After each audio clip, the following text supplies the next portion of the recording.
Hello everyone. आज हम बात करेंगे 1.3 इंडेक्स नंबर टैक्सोनॉमिक कैटेगरीज के ऊपर एंड 1.1 एंड 1.2 क्योंकि हमने खत्म कर दिया है, तो let's start 1.3। See in this two paragraphs NCERT ने बहुत ही कंफ्यूजिंग लाइन लिखा है। मतलब पहले और दूसरे पैराग्राफ्स में इसके 1.3 इंडेक्स के अंदर आपको समझ में नहीं आया कि कैटेगरी क्या है, टेक्सॉन क्या है, रैंक क्या है। इतने ज्यादा बार कंफ्यूजिंग करके उसने लिखा है। बट डोंट वरी, इसके लिए बहुत ही सिंपल तरीके से एक आप फ्लो चार्ट के रूप में अगर से समझने की कोशिश करें तो आपको समझ में आ जाएगा। जैसे कि फॉर एग्जाम्पल मैंने इसका जो पहले का जो 2 पैराग्राफ है उसकी जो लाइन्स उसने लिखी है उसको मैंने इस तरीके से लिखा हुआ है। उसने क्या है कि ईच स्टेप, हर एक स्टेप रिप्रेजेंट्स अ रैंक और कैटेगरी। तो कहने का मतलब क्या है कि हर एक स्टेप क्या डिनोट करेगा क्लासिफिकेशन के दौरान, रैंक भी और कैटेगरी भी, यानी कि रैंक और कैटेगरी को वो एक्सचेंज करके लिख सकता है। फिर उसने लास्टली एक लाइन लिखा है कि कैटेगरी, लास्ट में जब उसने टेक्सोनॉमिक हायरार्की के बाद लिखा है कि each category referred to as a unit of classification in fact represents a rank and is commonly termed as taxon। यानी कि वो रैंक और कैटेगरी को टेक्सॉन भी, यानी कि प्लूरल में टेक्सा भी यूज कर लेगा। तो यही इसके पहले और दूसरे पैराग्राफ में मतलब कि उसका हर एक स्टेप रैंक और कैटेगरी को भी डिनोट करेगा और रैंक और कैटेगरी को आप प्लूरल में टेक्सा भी कहेंगे। और टेक्सोनॉमिक कैटेगरीज को टेक्सोनॉमिक हायरार्की, मतलब जब आप बहुत सारे कैटेगरीज को, मतलब इसने जो लाइन लिखा कि taxonomic category and all categories together constitute the taxonomic hierarchy. इसके कहने का मतलब ये है कि टेक्सोनॉमिक कैटेगरीज, जब हम बहुत सारे टेक्सोनॉमिक कैटेगरीज को हम टुगेदर फॉर्म करेंगे तो उसे टेक्सोनॉमिक हायरार्की फॉर्म होगी। यानी कि बहुत सारे टेक्सा यानी कि डिफरेंट लेवल्स पे जब टेक्सा होंगे तो एक हायरार्की फॉर्म करेगा। ये अब लेट्स स्टार्ट कि इसमें जो इन्होंने शुरुआत किया है, जो नेक्स्ट उन्होंने लास्ट पैराग्राफ में पेज में ये लिखा है क्योंकि टेक्सोनॉमिक स्टडीज जो भी किया गया सारे ऑर्गेनिज्म में, तो कुछ पर्टिकुलरली हायरार्की इन्होंने मतलब कैटेगरीज, हायरार्की में जो कैटेगरीज कॉमन कैटेगरीज थी वो ये थी किंगडम, फाइलम या division. Phylum is for animals and division is for plants, and class, order, family, genus and species, ये सब चीजें इन्हें कॉमन कैटेगरीज मिली।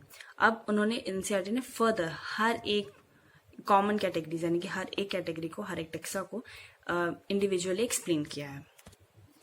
उन्होंने 1.31.1 में स्पीशीज समझाया।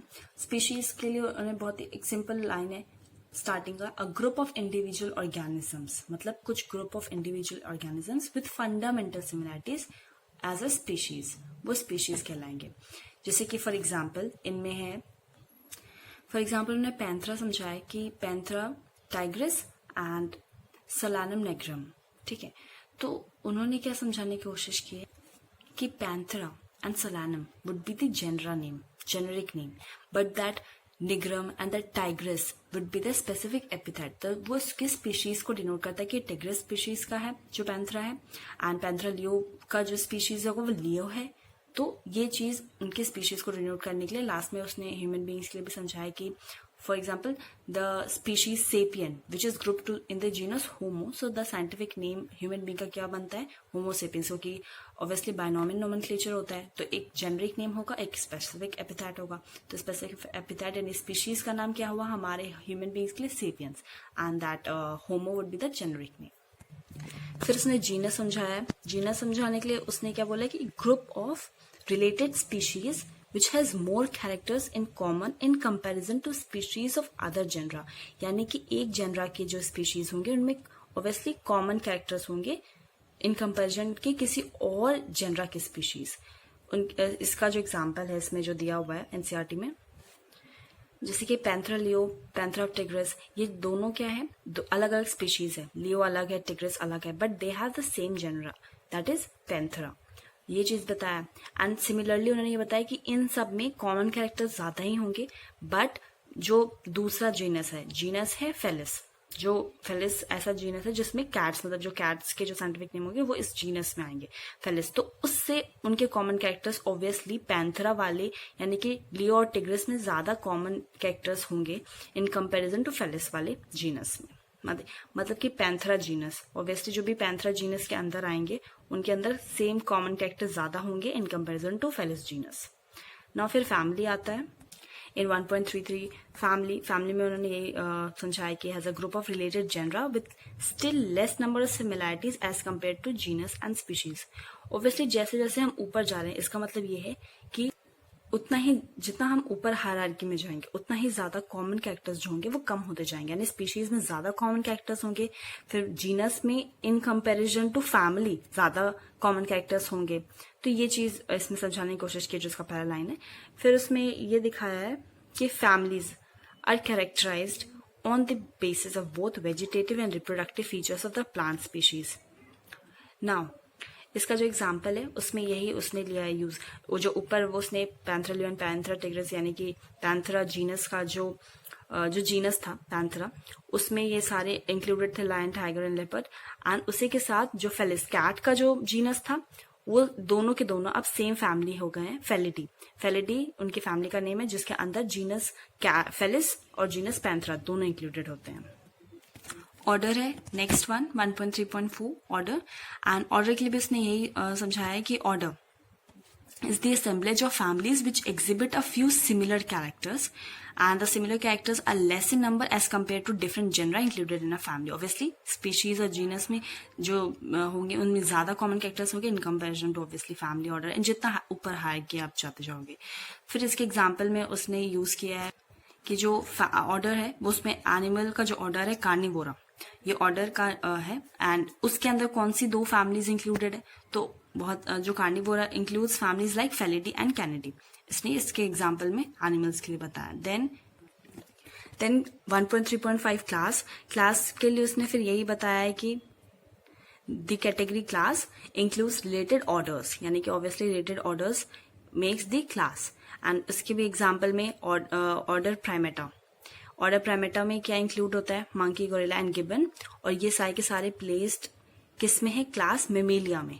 तो obviously Mammalia is the class along with order Carnivora, यानी कि ऑर्डर कार्निवोरा बताया जा रहा है, दो ऑर्डर यानी कि ऑर्डर प्राइमेटा को एक बताया गया एंड ऑर्डर कार्निवोरा, एंड ये दोनों के दोनों किस में इंक्लूडेड है, क्लास मेमेलिया में। Okay, now 1.3.6 is phylum.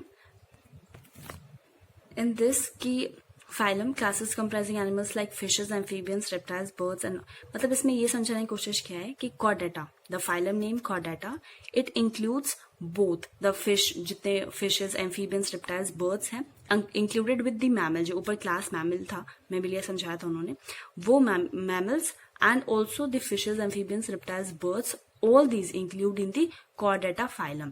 and ये chordata phylum की कुछ characteristic features हैं जो ये फुलफिल करते हैं ये जितने भी लोग chordata phylum के अंदर आते हैं, जैसे कि presence of notochord and dorsal hollow neural system। okay, now then the last one is 1.3.7 that is kingdom। And हाँ, ये चीज ध्यान रखना है कि phylum is used for animals and the division is used for the plants. Now in the kingdom all animals belonging to various phyla, यानी कि कितने भी फाइला के होंगे, the last highest category is the kingdom and that kingdom is Animalia for the animals and for the plants that kingdom is Plantae. Now अब important ये है कि जो इसके बगल में जो इन्होंने एक हायरार्की, जो टेक्सोनॉमी कैटेगरीज हायरार्की अरेंजमेंट में पूरा शो किया है, उस चीज को याद करना होगा आपको। एंड फॉर दिस आपके लिए एक ट्रिक है, एंड फॉर दैट ट्रिक ये पहले आपको ये ध्यान रखना पड़ेगा कि आप कैसे, किस ऑर्डर में आप, जैसे कि ये असेंडिंग ऑर्डर में है तो इसको असेंडिंग ऑर्डर में याद करना है या डिसेंडिंग ऑर्डर में, आपकी मर्जी है। नाउ इस चीज को आप हमेशा ध्यान रखना है कि असेंडिंग ऑर्डर में ये शो किया गया है, तो इस पे भी क्वेश्चंस आते हैं जैसे कॉम्पिटेटिव एग्जाम्स में। इनफैक्ट अगर आप कहीं पे भी मतलब इसके कॉम्पिटेटिव एग्जाम में ये आ जाएगा कि जैसे फॉर एग्जांपल वो शुरू करेगा कि स्पीशीज, जीनस, फैमिली, ऑर्डर ये कौन से ऑर्डर में है, तो ये असेंडिंग ऑर्डर में, या फिर इन दोनों के बीच में कुछ भी ऑर्डर और फैमिली में कन्वर्ट कर देगा और फिर वो आपसे सवाल पूछ सकता है कि ये सही ऑर्डर है या नहीं सही ऑर्डर है। ये अब इसको याद करने के लिए जो ट्रिक था वो ये था कि ये मेरे हिसाब से ट्रिक था। अगर आपको कोई और आता है तो वो बहुत सही बात है, कोई दिक्कत नहीं है। जैसे कि कुछ पढ़ना चाहिए ओ फ्रेंड्स गीता से। सो ये था kingdom, phylum, class, order, family, genus, species ऐसे ऑर्डर में, तो आप इसको याद कर सकते हैं। एंड एक minute, so it would be very helpful कि आप इसे याद कर सकें इस ट्रिक से। एंड क्योंकि इस पूरे चैप्टर में ज्यादा इंपॉर्टेंट यही कि आपको हायरार्की का कैसे आपको ऑर्डर में याद रहना चाहिए, क्योंकि एट द टाइम आप जनरली फर्स्ट चैप्टर को आप एक्सक्लूड करते हो जब भी आप कोई कॉम्पिटेटिव एग्जाम देते हो, क्योंकि आपको लगता है कि इंपॉर्टेंट नहीं है, बट इससे क्वेश्चंस आते हैं और जनरली यही क्वेश्चन ज़्यादा आते हैं कि असेंडिंग ऑर्डर में या डिसेंडिंग ऑर्डर में, या इनके जो हायरार्कियल ऑर्डर है कैसे इसे बताना है। तो इस चीज़ को अगर आप एक ट्रिक से याद कर लोगे तो आपको शायद कभी ये क्वेश्चन आपका गलत नहीं होगा, and you will always get marks from this. So last में इसका यही इंपॉर्टेंट सबसे लाइन है जो मैंने आपको पहले भी बता चुकी है कि जैसे ही हम स्पीशीज से किंगडम की तरफ जाते हैं तो जो नंबर ऑफ कॉमन कैरेक्टरिस्टिक्स होती है वो डिक्रीज होने लग जाती है। So now comes table 1.1 and this table is important, तो आपको ये याद करना होगा, and it's also for school and competitive exams as well when you solve something like question papers previous year और the mock papers, so you will get through these questions, that family name, order name, and even you can also learn, क्योंकि आपको याद हो जाएगा, because then animal kingdom, plant kingdom you will further study, तो वो याद होगा भी। Then next topic is 1.4 taxonomical aids. So in taxonomical aids basically जो इसके पहला जो पैरा समझाया है उसने यही समझाया कि as we have learned in the diversity topic कि क्लासिफिकेशन और आइडेंटिफिकेशन दोनों ही बहुत इंपॉर्टेंट है, एंड आइडेंटिफिकेशन हम कैसे कर पाएंगे। सो फॉर दिस ये समझाए कि collection of actual specimens, even preserved specimens of plant and animal species is essential and is the prime source of taxonomic studies. यानी कि टेक्सोनॉमिक स्टडीज करने के लिए हमें प्रिजर्व्ड या एक्चुअल स्पेसिमेंस को we have to study these. तो इसके लिए कुछ एग्जाम्पल्स है, जैसे कि हम ऐसे भी समझ सकते हैं कि we can also study through zoological park हम जब जाते हैं या फिर बोटानिकल गार्डन्स में, तो यू फाइंड दोज प्लांट्स की उनके पास आइडेंटिफिकेशन मार्क्स रहते हैं, उनके बोटानिकल नेम्स वहाँ लिखे रहेंगे। तो this is somehow the taxonomical aids कि हम कैसे किसी प्लांट्स को आइडेंटिफाई कर पाए। So the 1.4.1 that is herbarium, let's study this. So जो पहला टेक्सोनॉमिकल एड्स एनसीईआरटी ने बताया वो क्या है, तो हर्बेरियम बेसिकली एक स्टोर हाउस है जहाँ पे प्लांट स्पेसिमेंट्स को कलेक्ट किया जाता है। कलेक्ट कैसे किया जाता है, तो ये पहले ड्राइड होते हैं, फिर प्रेस्ड होते हैं, फिर प्रिजर्व्ड होते हैं शीट्स पे, यानी कि शीट्स पे ये प्रिजर्व्ड होते हैं।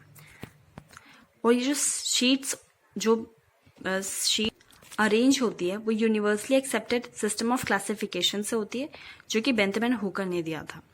नाउ लास्टली उसने वो जो इतने इम्पोर्टेंट चीजें जो उसमें चाहिए, ये जो हर्बेरियम शीट्स होते हैं उनमें बेसिकली क्या लिखा जाता है, तो उसमें पहले डेट, कहाँ प्लेस, कहाँ कलेक्ट किया गया है, उसका local botanical name, English name, family and collectors name, ये सब चीज़ें उसमें पहले से जो हर्बेरियम शीट्स होते हैं उनमें ये लिखी जाती है। सो बेसिकली क्या है, हर्बेरिया क्या हुआ, फिर एक क्विक रेफरल सिस्टम हुआ टेक्सोनॉमिकल स्टडीज में। Like if we just put one herbarium sheet, तो हम उसको उस प्लांट के स्पेसिमेन तो रहेगा ही, like obviously it is dried, pressed and preserved, and उसके साथ ही उसका डेट कहाँ पे, लाइक प्लेस ऑफ कलेक्शन कहाँ था, उसका बोटानिकल नेम से लेकर local name and its family name and also collectors name. You will get through this in just one quick reference. तो इसलिए हम इसे क्विक रेफरल सिस्टम कहते हैं, and this question is very important in the competitive exam कि herbarium is what, so it is a quick referral system.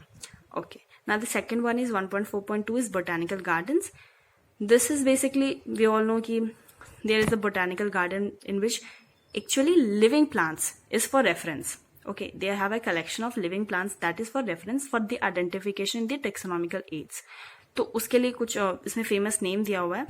सो जैसे कि एक इंग्लैंड में बोटानिकल गार्डन है, then it is in India के दो नेम है, Indian botanical garden Howrah and National Botanical Research Institute, Lucknow. Now the next one is 1.4.3 that is museum. So museum में उसने ये समझाया कि obviously these are placed in the educational institutes and उसमें ये चीज़ important है कि उसमें दोनों plants भी animals भी insects सब, यानी कि और इसमें बताया कि इंसेक्ट्स को कैसे रखते हैं, तो कलेक्टिंग, किलिंग एंड पिनिंग करके, देन प्लांट्स को हम प्रिजर्व करते हैं as a dry specimens, and the specimens of animals are basically put in the jar that is having a preservative solution, that is for example formalin. They all have formalin solutions में जो हम insects को रखते हैं and that all animals को. So इसमें in fact skeletons भी होते हैं animals के. So ये चीज़ है कि म्यूजियम में they have a collection of plants, animals and insects also. Now the next one is zoological park. So it is also a living reference for the taxonomical aids. उनके behavior, उनका food habits, animals का you can like observe this. So ये भी एक taxonomical aid में. So now the last one is the key 1.4.5. That is key basically उसने कैसे समझाया है, क्योंकि की क्या एक वो है जिसको हम एनालिटिकल वे में यूज कर सकते हैं. क्या की में होता है कि उसमें बेसिकली कंट्रास्टिंग कैरेक्टर्स होते हैं जो पेयर में रहते हैं. यानी कि की क्या है, कंट्रास्टिंग कैरेक्टर्स. जैसे कि एक तरफ दे दिया कि फॉर एग्जांपल अगर किसी मैमल को समझाना है तो मैमल को समझाने के लिए उसने क्या कहते हैं, they have hair, they don't have hair. तो यू विल ऑब्वियसली आप क्या चुनोगे कि दे विल हैव हेयर, क्योंकि mammals have hair, they have a characteristic feature for this. तो ये टाइप का कपलेट यानी कि पेयर होता है, कंट्रास्टिंग कैरेक्टर होंगे नहीं होंगे ऐसे टाइप में. तो keys are based on the contrasting characters generally in a pair called couplet. तो इन दोनों को क्या बोलेंगे, कपलेट कहेंगे. अब इट रिप्रेजेंट्स द चॉइस. अब ये हमारी मर्जी कि हम दो ऑपोजिट चॉइसेस में कौन सा ऑप्शन लेंगे. फिर अगर if we have chosen the hair one तो वो मैमल हो जाएगा, और जो नॉन हेयर होगा फिर वो मैमल नहीं होगा, ऑब्वियस सी बात है. सो ये एक्सेप्टेंस और एक रिजेक्शन में, यानी कि क्या हम एक्सेप्ट करें क्या रिजेक्ट करें, इसके ऊपर बेस्ड होता है. एंड जो स्टेटमेंट हम लिख रहे थे कि दे हैव हेयर, तो this statement is basically a lead उसे कहते हैं. सो ये एक एनालिटिकल वे है कि कैसे हम किसी को आइडेंटिफाई कर सकें. उसका चाहे जीनस हो, फैमिली, स्पीशीज हो, हर एक लेवल पे हम उसको आइडेंटिफिकेशन के लिए कुछ कैरेक्टरिस्टिक फीचर्स होते हैं हर एक जीनस के, हर एक फैमिली के, हर एक स्पीशीज के. तो उसके बेसिस पे हम उसे कैसे एनालाइज कर पाए. तो वो ये एक टेक्सोनॉमिकल एड हुआ की. देन लास्ट जो पैरा है एनसीईआरटी का वो है flora, manuals and monographs and catalogues. So flora को इसने एक्सप्लेन किया कि फ्लोरा इज व्हाट, इसके पास फ्लोरा में एक्चुअल अकाउंट क्या होता है हैबिटेट का, यानी स्पेशली वो डिस्ट्रीब्यूशन ऑफ प्लांट क्या है किसी पर्टिकुलर गिवन एरिया में, उसके बारे में फ्लोरा बताता है. देन मैनुअल्स बेसिकली जो नेम ऑफ स्पीशीज को आइडेंटिफाई करने के लिए मैनुअल्स होता है. And monographs is for information of any one tax on, यानी कि किसी एक पर्टिकुलर कैटेगरी या कह लीजिए रैंक या एक टेक्सॉन के लिए जो इन्फॉर्मेशन बताए किसी एक पर्टिकुलर टेक्सॉन के ऊपर, तो वो एक मोनोग्राफ हुआ. So this is all with the chapter number 1. So let's quickly revise कि क्या हमने like we have studied. तो 1.3 हमने 1.1 and 1.2 we have further revised on the previous video. So 1.3 and 1.4 इसमें क्या समझा है बेसिकली कि 1.3 की टेक्सॉन कैटेगरी रैंक क्या होता है. देन हर जो टेक्सोनॉमिक स्टडीज में टेक्सॉन हर एक लेवल पे समझना जरूरी है. कुछ जो मैंने ट्रिक्स बताए उससे आप like you can remember for long time कि किंगडम स्पीशीज वाला कैसे वो असेंडिंग ऑर्डर में आप कैसे उसे याद रख पाएंगे. एंड देन फिर उनकी examples, that table is important. And then फिर 1.4 में हमने टेक्सोनॉमिकल एड्स पढ़ा, वो aids which can be used to study taxonomic categories and taxonomic studies को बेसिकली हमें स्टडी करने के लिए ही ये एड्स की जरूरत पड़ती है. बोटानिकल गार्डन्स हो गए, की हो गया, म्यूजियम हो गया and herbarium. These all are for example ये कॉम्पिटेटिव एग्जाम्स में ही ज्यादा पूछे जाते हैं, but in the school exams mostly that taxonomical aids you have a rough idea about this. You have to be thorough with this and that table and that basically that hierarchical category. ये बहुत important है कि hierarchy आपको पता होनी चाहिए कैसे है और वो कंफ्यूज ना हो. एंड दैट पर्टिकुलरली उनके एग्जाम्पल्स, कुछ क्विक एग्जाम्पल्स आपको हमेशा like you have to remember this. And उसके जो स्टार्टिंग के जो भी मैंने जो लाइन बोले हैं, जो स्टार्टिंग में जो डिफाइन करता है स्पीशीज को, जो जेनरा को डिफाइन करता है उससे. So this is all about this. And now so if you like this video please like, share and comment and please subscribe. Thank you.